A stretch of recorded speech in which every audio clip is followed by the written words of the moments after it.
우리 주식 이야기 먼저 할까요? 아니면은 주식을 부동산이랑 연결해서 갈까요? 일단 주식을 좀 말씀드리고 아, 요거 좀 관련해서 얘기할게요. 자연스럽게. 왜냐하면 오늘 부동산을. 국무회의에서 이재명 대통령이 부동산 관련한 발언을 했기 때문이에요. 그러니까 이재명 대통령 순서대로 하겠습니다. 네. 모두 발언에서 정확히 주식 먼저 얘기했어요. 그렇지. 순서 들어갑니다. 좋습니다. 워키토키를 위해 항상 또 1대1 대응으로 갑니다. 일단 오늘 그 말씀하신 것처럼 코스피가 2.6% 뭐 이상 오르고 있고요. 5,100에 가까이 가고 있습니다. 와. 삼성전자가 16만 원에 근접했고 SK 하이닉스가 80만 원. 아니 삼성전자 16만 원? 예. 와, 내 진짜 6만 원에 살까만. 아, 그만할게요. 자, 근데 오늘은 사실은 굉장히 중요한 의미가 있어요. 예. 뭐 여러 가지 오르는 이유에 대해서 분분하지만 명확합니다. 오늘 오르는 이유는 뭐냐면 이건 정책 때문이에요. 정책. 그러니까 시장에 확실한 신호를 주고 있는데 특히 어제 국민연금이 국내 주식의 비중을 늘리겠다고 결정을 했습니다. 이건 굉장히 중요한 의미가 있어요. 그래요? 그동안 국민연금은 국내 주식을 계속 비중 축소만 해왔어요. 줄여왔었어. 그렇습니다. 그런데 이게 큰 방향 전환이 한 거죠. 그 이재명 대통령이 그 전에 맞습니다. 얘기했었잖아. 맞습니다. 기자회견 때였나? 맞습니다. 예. 네, 그렇기 때문에 국민연금 뭐 하고 있냐? 한국 주식을 사야지. 그래서 사실은 거기에 응답한 거고요. 이게 왜 의미가 있냐면 이건 제 개인적인 얘기를 한번 드려볼게요. 제가 오랫동안 주식 애널리스트를 했는데 예를 들어서 미국의 월스트리트 가서 한국 주식을 제가 세일즈하러 다녔어요. 그런데 외국인 투자자들이 저한테 가장 많이 한 말이 뭐냐면 너 코리아 디스카운트 이유가 뭔지 알아? 물어봅니다. 그래서 제가 남북 문제입니까? 뭐 전쟁 때문이에요? 아니야. 가장 큰 문제는 한국 사람들이 한국 주식을 안 산다는 게 문제야. 그런데 왜 나한테 팔려고 그래? 니네 국민연금도 안 사잖아. 국민연금도 한국 주식을 비중 축소하고 있는데 왜 나한테 팔려고 와? 할 말이 없네. 이게 가장 큰 사실은 모순이었고 한국의 주식시장의 할인 요소였어요. 그런데 이게 바뀐 거예요. 그래서 그 영향이 지금의 대형주를 중심으로 해서 지수를 끌어올리는 가장 중요한 동인입니다. 이제 외국인 투자자들이 한국에 굉장히 많이 들어올 수 있어요. 신뢰가 생겼단 말이죠.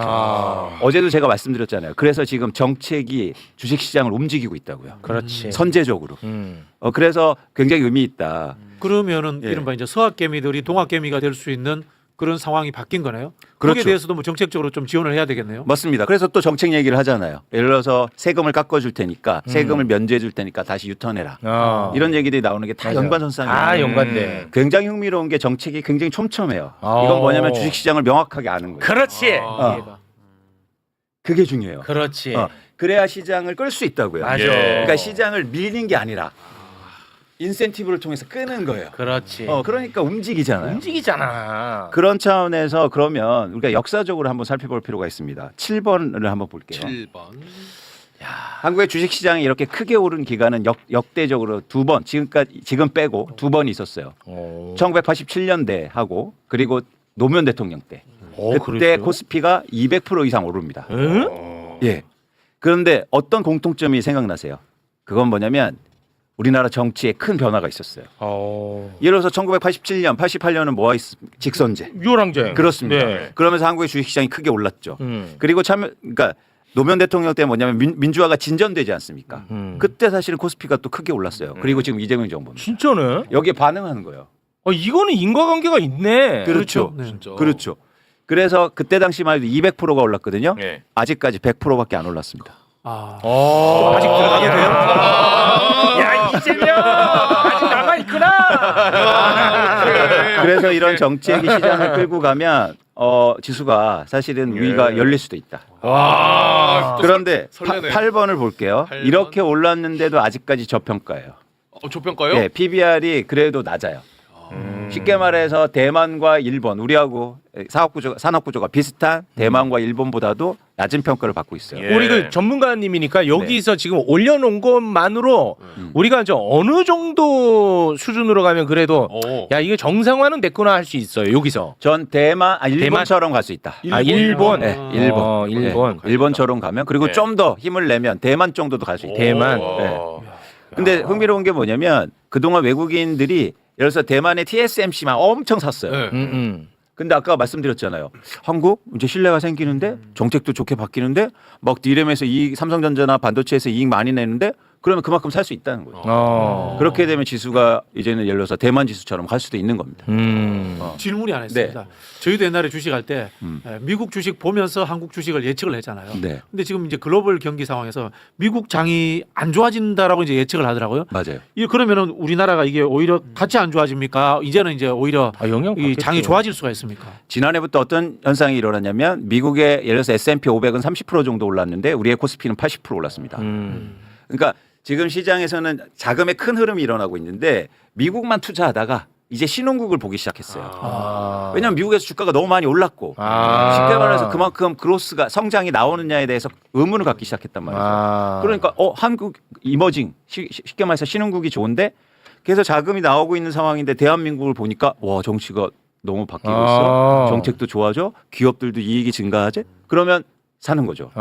그래서 이거는 그러니까 동조 현상은 있긴 하지만 한국 시장이 훨씬 좋아질 수 있다는 겁니다. 이미 그걸 보여주고 있고. 그러니까 미국은 매불쇼를 잘 안 들으셨네요.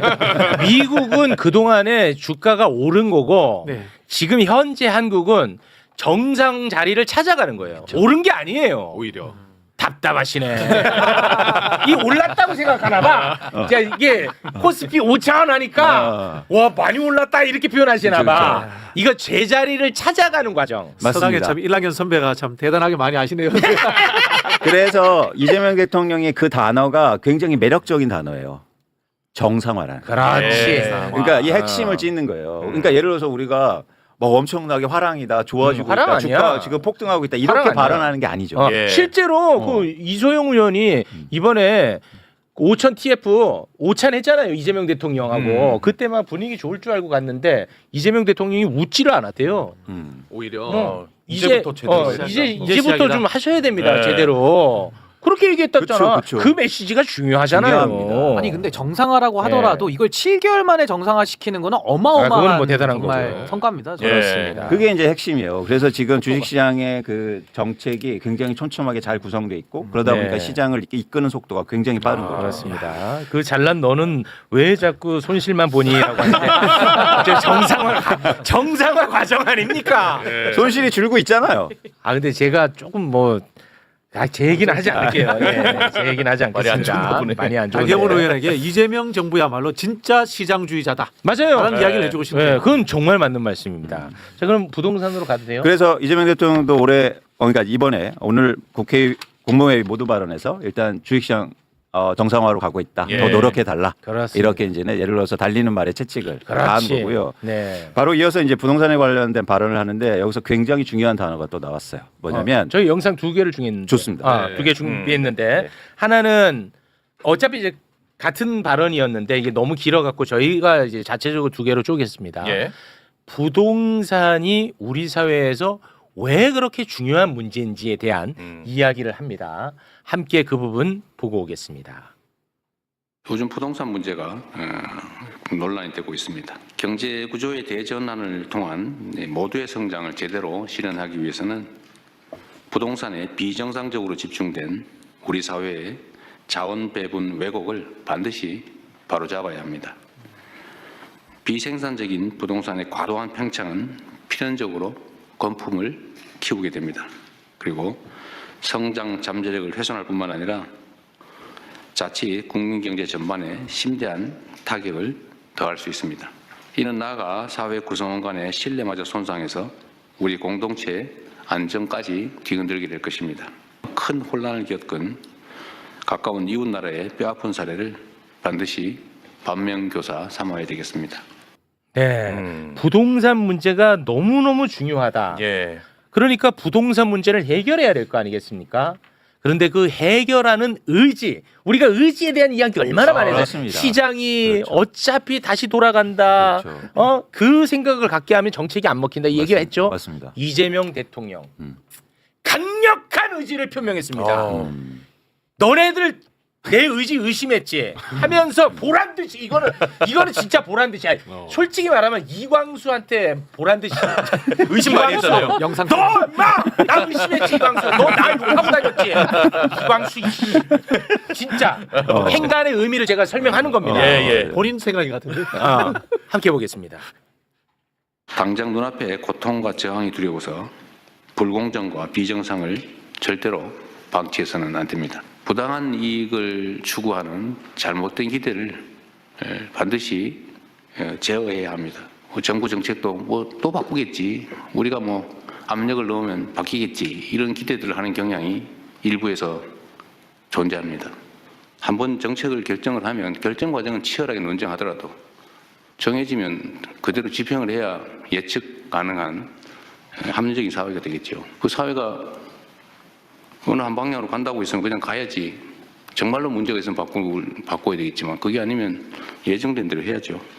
힘 세면 바꿔주고 힘 없으면 그냥 하고 절대로 그렇게 해서는 안 된다는 말씀을 드립니다. 강력한 의지 표명. 맞습니다. 그러니까 제가 말씀드렸듯이 자산시장에서 가장 중요한 정책의 방향성은 신뢰다. 네, 그리고 안정성을 참여자들한테 주는 거죠. 그렇습니다. 그래서 메시지가 계속 나갔지만 사실 그 안정성에 대해서 의문을 가졌단 말이죠. 그래서 오늘 이재명 대통령의 발언 중에서 가장 중요한 단어가 이거였습니다. 뭐예요? 정책 안정성을 확보하겠다. 그러면 뭐냐면 신뢰를 주는 거죠. 그러면 이제 정책이 먹힐 수 있단 말이에요. 마치 주식시장처럼요. 그래서 부동산 시장도 주식처럼 예를 들어서 정책의 방향성이 잡히면 이제 참여자들이 그 길로 따라갈 수 있다는 겁니다.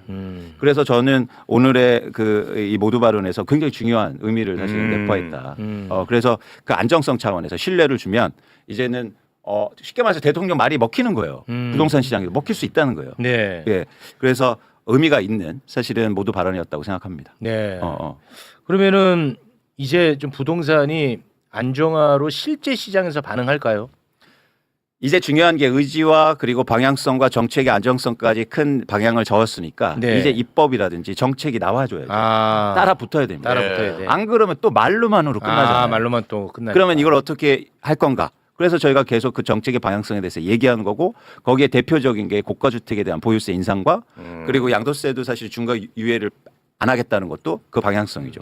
그래서 이런 것들이 실제적으로 따라 붙어줘야 신뢰가 더 붙겠죠. 네. 예를 들어서 그냥 주식시장 5천 가겠습니다. 주식시장 정상화 시키겠습니다. 주식시장이 좋아야 생산적 금융으로 가야죠. 말만 했으면 누가 믿겠어요. 그런데 이렇게 빠른 기간 동안 민주당이 뭘 했습니까? 상법 1차, 개정했죠. 2차 개정. 그리고 좀 늦춰질 것 같으니까 이재명 대통령이 3차 개정 왜 안 하는 거야?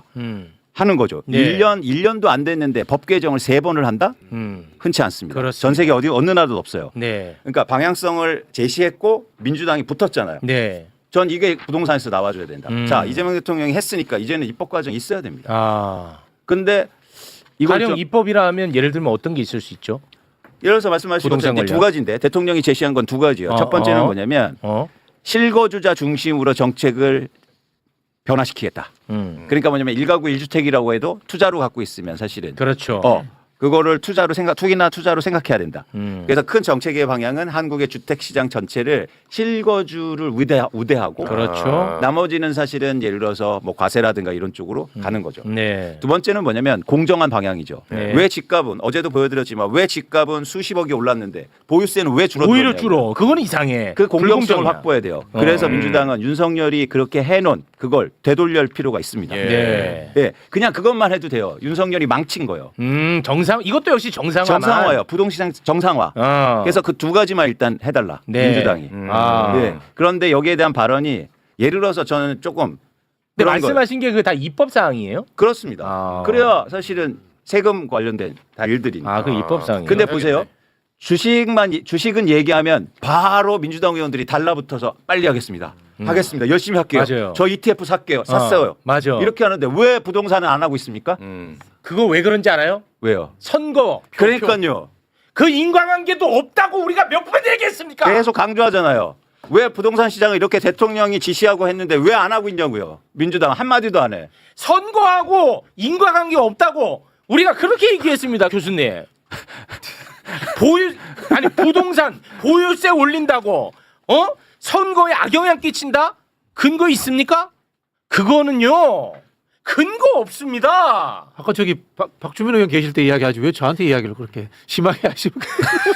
아니 근데 전 오늘 그 대통령님께서 국회에서 20%밖에 입법이 안 됐다는 좀 답답함을 오늘 좀 토로를 하셨어요. 네. 그러니까 국회 입법 속도가 좀 너무 느리다는 거예요. 그래서 아까 국세청장한테도 법 통과 기다리지 말고 할 수 있는 거 다 해라. 이런 식으로 오늘 또 목소리를 좀 높이실 정도로 답답함을 많이 토로하셨거든요. 예. 그럼 저는 의원들이 왜 안 움직이냐? 선거가 앞두고 있다. 첫 번째. 그 두 번째는 아니, 국회의원들이 부동산 많이 갖고 있으니까 불리한 정책 안 쓰는 거 아니야? 이런 의심도 가능해요. 그리고 세 번째는 확신이 부족한 것 같아요. 늘 시장이 정부 다 이긴다 이러니까 맞아. 건들지조차도 못해요. 그렇지. 근데 저는 아까 우리 이광수 소장님 말씀하신 대로 실거주자 중심과 공정성 회복 이건 정상화인데 이것만 해도 효과가 있지만 전 대통령께서 이미 지방주도 성장을 신년 기자회견에서 밝히셨잖아요. 그렇습니다. 이제는 주식시장도 코스피가 주목받는 이유가 신흥국으로서 이제 들어와서 사람들이 관심을 갖는 건데 네. 이제 수도권에는 할 만큼 다 했어요. 이제는 지방이라고 하는 이 기회의 땅으로 다 내려가야 되는 이 지방주도 성장이 저는 굉장히 지금 이 부동산 정책의 키 정책이고 네. 또 하나는 이제 코스피라고 하는 하나의 자산 형성 시장을 마련해주면서 부동산 규제가 들어가면 당연히 자산의 유인책이 되지 않습니까? 네. 그러니까 코스피가 활성화되는 것도 하나의 성공 요인이고 전 그런 가운데 이 세제라고 하는 정말 대통령께서도 굳이 먼저 쓸 건 아니지만 막판에는 뭐 쓸 수도 있어라는 네, 식의 맞습니다. 이 말씀을 하셨기 때문에 네. 전 이번 이재명 정부만큼은 저는 지금 부동산 정책 전 네. 강력하게 해야 되고 반드시 성공할 아주 좋은 조건이 예. 형성돼 있다 아유. 그렇게 봅니다. 변호사님 중요한 말씀하셨는데 저는 민주당 의원들이 두려움을 갖고 있다고 생각해요. 맞아요. 두 가지인데 뭐냐면 과거에 해보니까 약간 정치적으로 영향이 있더라. 근데 그 핵심은 뭐냐면 그렇게 했더니 집값이 못 잡았어. 두려움이 있어요. 근데 지금은 상황이 좋습니다. 그렇습니다. 자, 그 이유가 있어요. 네. 2번을 한번 보실래요? 2번 보면 돼. 2번. 이제 2번 보면 돼. 박주민 의원님께 보여드립니다. 자, 이건 미국의 주택시장 현황이에요. 저 파란 그래프는 뭐냐면 파는 사람들입니다. 주택을 파는 사람들이 사는 사람보다 훨씬 많아지고 있어요. 무슨 얘기냐면 쉽게 말해서 미국의 주택시장도 이제 안정화로 가고 있다. 미국도. 자, 다음 장 볼게요. 다음 장은 캐나다 주택 가격입니다. 캐나다 주택 가격은요 이미 2022년부터 빠지고 있어요. 많이 떨어지고 있네. 자, 세 번째 그래프는요 중국인데요. 중국의 주택 시장도 마찬가지로 2022년을 기점으로 계속 하락 중입니다. 자, 글로벌하게 이미 주택 시장은 안정화된 상태예요. 대한민국은 이러고 있어요. 그래. 예전에는요 민주당이 집권했을 때 정책이 나왔는데 대책 같은 게 나왔을 때 세금이 나왔을 때 집값을 못 갚을 때는 전 세계가 집값이 올랐을 때요. 네. 한계가 있었다고요. 근데 이제는 글로벌하게 집값이 안정 추세입니다. 외부 요인도 도움되네. 도와주네. 그래서 제가 진짜 중요한 기회를 하는 거예요. 여기서 좋은 정책만 나오시면 바로 먹힐 바로 거예요. 먹혀. 민주당 와서 특강 한번 하시죠. 안 제가 불러요. 봤을 때는 민주당 안 불러. 이광수는 절대 안 불러. 아니, 이광수는 절대 안 불러. 안 불러요. 이광수 때문에 선거 다 진다고 그래. 알겠습니다. 민주연구원에 가서도 아니 민주당부터 제가 다녀왔어요. 네네네. 그렇게 해도 안 들어. 이게 민주당이 이광수는 민주당에서 무장공비야. 그 정도까지는 아니고 네.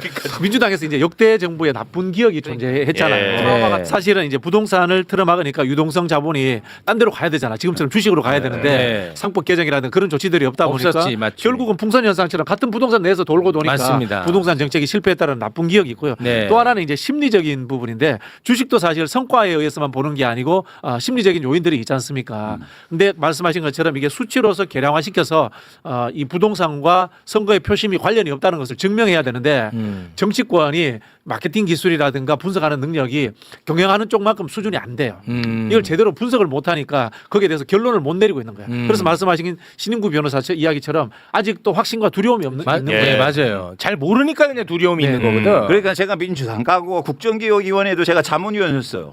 그렇게 했는데 이제는 부르지도 않아요. 부르지도 않아요, 하도 그때. 짜증내고 화내니까. 그때 같이 해봤더니 쟤랑 못하겠다. 결론 지었어. 이광수 부른 새끼 누구야? 그 사람도 욕먹었어. 이광수는 이제 안 돼. 예, 지금도 막 댓글에 적당히 하라고. 뭘 적당히 합니까? 아무것도 한 게 없는데. 근데 이런 부분이 있어요. 민주당의 지지층이 과거보다 많이 넓어졌어요. 이제는 이른바 아파트 평수로 30평대 중반, 40평대 초반까지도 민주당을 찍는 상황이 된 거예요. 네. 그러다 보니까 세금 정책을 쓰는 데 있어서 좀 부담을 갖고 있는 것은 사실이다. 그래서 라는 제가 부분이 있습니다. 50억만 하자고 그랬잖아요. 50억 보유세. 0.9%. 0.9% 어차피 찍지도 않는 애들. 네, 거기에 어떤 논란이 있습니까? 없어. 예. 0.9%다. 근데 그게 굉장히 효과적인 보유세 정책이 될 수 있다는 거예요. 근데 그렇게 하면 그게 징벌적인 게 아니야. 굉장히 공정한 거야 그거에. 맞죠. 돈을 엄청 벌었다고요. 그렇다고 해서 제가 뭐 오래 갖고 있는 거주하는 분들 다 면제해 주잖아. 다 면제야. 이렇게 하면은 맨날 얘기해. 우연히 강남에 집 한 채 물려받아가지고 거기서 노부부 얘기 꼭 한다. 노부부들 다 면제해 준다니까. 이게 부에 대한 인식부터 해서 쉽게 바뀌잖아요. 예를 들자면 이런 거예요. 내 앞에 사람까지 반칙해서 저기 들어갔는데 왜 나 앞에서 끊어막아? 이런 생각도 가지고 있고 또 사람은 현재에서 내가 가질 수 있는 부 이상의 환상을 꿈꿉니다. 나는 0.9%에 들어갈 수 있어라는 맞아. 그런 환상을 갖고 있기 맞아, 때문에 맞아. 네, 단순히 자를 수는 없는 거예요. 네. 정치는 경제 영역과 다른 부분이 분명히 네, 맞는 존재하는 겁니다. 말씀인데. 경제는 우리가 이제 토대 결정론이라고 해서 네. 경제적 이익에 의해 가지고 자기가 결정을 하지만 정치는 환상과 꿈이라는 것을 또 가져야 되거든요. 맞습니다. 네. 그래서 진짜 평생 내가 내지도 않는 종부세에 대해서 올리면은 고시원 사는데도 그렇게 화를 내. 진짜 그거는 근데 이 언론에 또 잘못 길들여진 측면도 있다고 봅니다. 네. 근데 우리가 구조적으로 지금 큰 문제가 있다는 거죠. 이재명 대통령은 이제 일본에 이야기도 했지만 이제 5번을 한번 볼게요. 5번. 이건 뭐냐면 서울의 아파트의 주택 구입 물량 지수라는 겁니다. 중간 소득의 가구가 대출을 최대한 일으키고 내 자산을 일으켜서 살 수 있는 아파트가 100채 중에서 몇 채인가를 나타내는 지표예요. 새로 살 때. 그게 100채 중에서 2.5채밖에 안 돼요.